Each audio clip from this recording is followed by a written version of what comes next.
Il y a 4 jours, Amadou Lamidou est parti du Nord Cameroun avec 150 moutons pour les vendre à Douala. La marchandise s'écoule plus ou moins en dents de scie. Par jour, on peut vendre 2, 5, 2, 3, ça dépend alors comment ça sort. Ce qui est sûr, par la grâce de Dieu, ça va finir, Inch'Allah. L'enthousiasme n'est pas au rendez-vous chez Malam Ali. Les clients se font rares. D'habitude, à cette heure-ci, la route est bouchée. Vous-même, vous constatez, les gens n'ont plus assez de moyens. Et les moutons nous reviennent un peu plus chers. Pour obtenir la bête à immoler le jour de la fête du sacrifice, il faut saigner financièrement. Les prix varient entre 50 et 250 000 francs. On a discuté, on a bataillé, finalement on a pris ça à 70 000.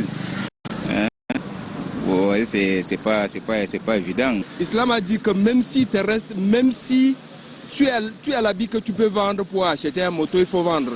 Parce que le jour là, l'on va regretter. On va mourir, on va partir avec rien. Tout ce que nous en avions ici, ça va rester, on va partir comme ça. Raison pour laquelle vous voyez le musulman, il dépense comme ça là. Il y en a qui ont expressément choisi la veille de la fête pour se ravitailler. Si tu prends un temps, bon là, il n'y a pas là où garder. C'est mieux de venir, par exemple, au moins 8 jours, au moins un jour. Le deuxième jour, on achète. Là, on peut garder pour un seul jour, ça ne dérange pas. Au marché des moutons à Bonaloka, près de l'aéroport de Douala, les bêtes sont exposées à toutes sortes d'intempéries. Il n'y a pas l'endroit pour garder les moutons comme ça là. Tu vois, maintenant, on est dans la pluie comme ça. Actuellement, nous, on n'a pas les marchés stables qu'on va garder nos moutons. Et les clients viennent nous trouver dans l'hangar. Chaque client, on vend, ça passe là, il n'y a pas. On a la pluie là, vous voyez.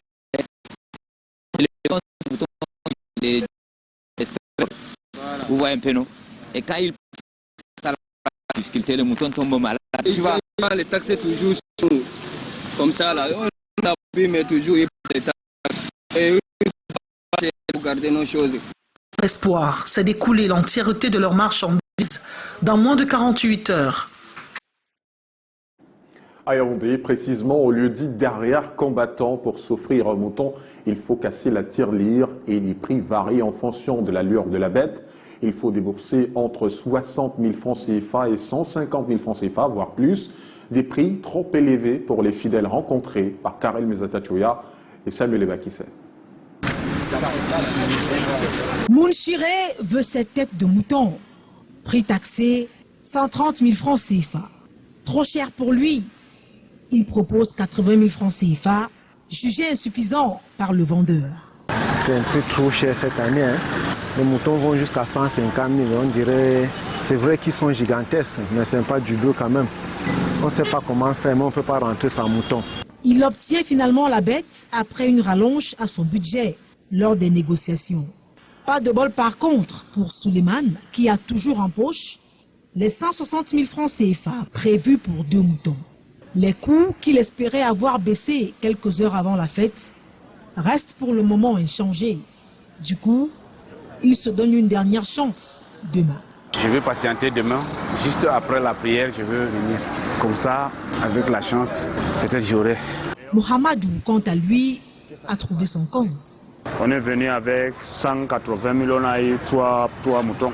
C'est un peu passable. Donner cadeau. Certains parmi ces marchands crient d'ailleurs aux pertes, pendant que d'autres s'en mettent plein le portefeuille. Les marchés de cette année, non, c'est catastrophe. Ça ne marche pas. Ça ne marche même pas un peu. Oh, les prix bas jusqu'à même, prix bas. Les gros moutons comme ça, quelqu'un vient te dire que 50 000. On a vendu beaucoup quand même, on a sorti avec depuis l'extrême nord. On a venu avec 220 moutons, donc maintenant ça restait 35 moutons. Dans ce déséquilibre observé niveau recette de ce marché périodique, au lieu dit derrière combattant à Yaoundé, les bêtes s'engraissent en attendant celui-là même qui va les sacrifier demain pour le tabaski.